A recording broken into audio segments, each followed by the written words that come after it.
এখন ৰাজ্যত এটা বৰ ডাঙৰ হাতী আৰু এটা বাঘ আছিল। সিহঁত দুয়োৰো উপদ্ৰৱত মানুহে তৎমত এৰিছিল। বহুত যত্ন কৰিও ৰজাই সেই বাঘ আৰু হাতী মাৰিব নোৱাৰি গোটেই ৰাজ্যতে ঢলপিটি শুনাই দিলে, বোলে যিয়ে এই হাতী আৰু বাঘটো মাৰিব পাৰিব তাক বহুত পুৰস্কাৰ দিয়া হ'ব। এই কথা শুনি বহুত মানুহে বাঘ আৰু হাতী মাৰিবলৈ যত্ন কৰিবলৈ ধৰিলে, কিন্তু মাৰিব নোৱাৰিলে।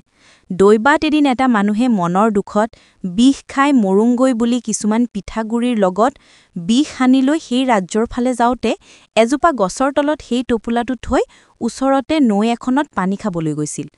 সেই সময়ত দুষ্ট হাতীটোৱে আহি সেই পিঠাগুৰিবোৰ খাই পেলালে। যেতিয়াই বিষ সনা পিঠাগুৰিবোৰ খালে তেতিয়াই গাত বিষ লাগি হাতীটো মৰি থাকিল। এই কথা ৰজাই খবৰ পাই হাতীটো কোনে মাৰিলে বুলি বিচাৰ কৰোৱাত সেই বিষ অনা মানুহটোক ৰজাৰ ওচৰলৈ লৈ যোৱা হ'ল। সি কেনেকৈ হাতীটো মাৰিলে বুলি তাক ৰজাই সুধিলত সি ক'লে, মই হাতীটো একে ভকুৱে মাৰিলোঁ। ৰজাই বৰ সন্তোষ পাই তাক অনেক ধন দি ক'লে, মোৰ ৰাজ্যত আৰু এটা বৰ দুষ্ট বাঘ আছে, যদি তই সেই বাঘটো মাৰিব পাৰো তেন্তে তোক মই আৰু বহু ধন দিম। সি ক'লে বোলে, স্বৰ্গদেউ, সেই বাঘটো মই মাৰিব পাৰিম। এই বুলি কোৱাত ৰজাই ক'লে, তই পৰহিলৈ বাঘটো মাৰিব লাগিব।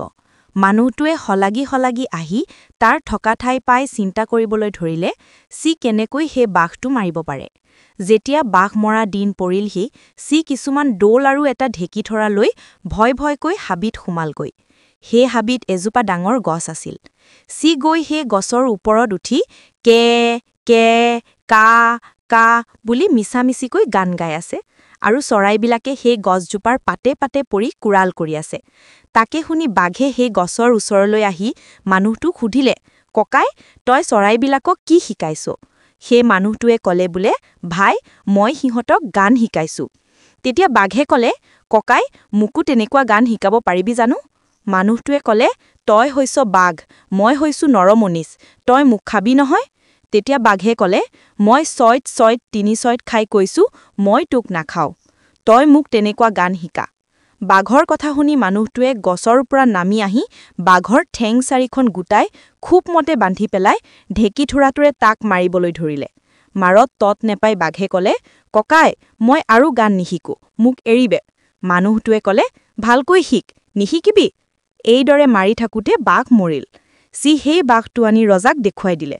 তেতিয়া ৰজাই বৰ ৰং মনেৰে তাক ক'লে বোলে, আজি তোমাৰ সৈতে যুঁজিবলৈ এটা বলি মানুহ আনি দিম, তুমি সেই মানুহটোক জিকিব পাৰা যদি তোমাক আৰু বহু ধন দিম। এই বুলি কৈ এটা বলি মানুহ আনি ৰাতি তাৰ সৈতে ৰজাই শুৱাই থলে। ৰাতি মানুহটোৱে বলি মানুহটোক ক'লে বোলে, ভাই, মই একেটা ভকুতে এটা হাতী মাৰিছো আৰু এটা ডাঙৰ বাঘ মাৰিছো। তই মোৰ লগত কেনেকৈ যুঁজ কৰি মৰিবলৈ আহিছনে? এই বুলি কোৱাত সেই মানুহটো ভয়ত ৰাতিয়ে পলাই গ'ল। পিছে পুৱা ৰজাৰ বলি মানুহটো অজাই বিচাৰি নেপাই বাঘ মৰা বলি মানুহটোক বহু ধন বস্তু দি বিদায় দিলে, আৰু তেতিয়াৰ পৰা হাতী আৰু বাঘৰ উপদ্ৰৱ গুচি নিৰাপদে ৰাজ্য চলাবলৈ ধৰিলে। কঠালে পেলালে মুচি, মই আহিলো ঘুচি।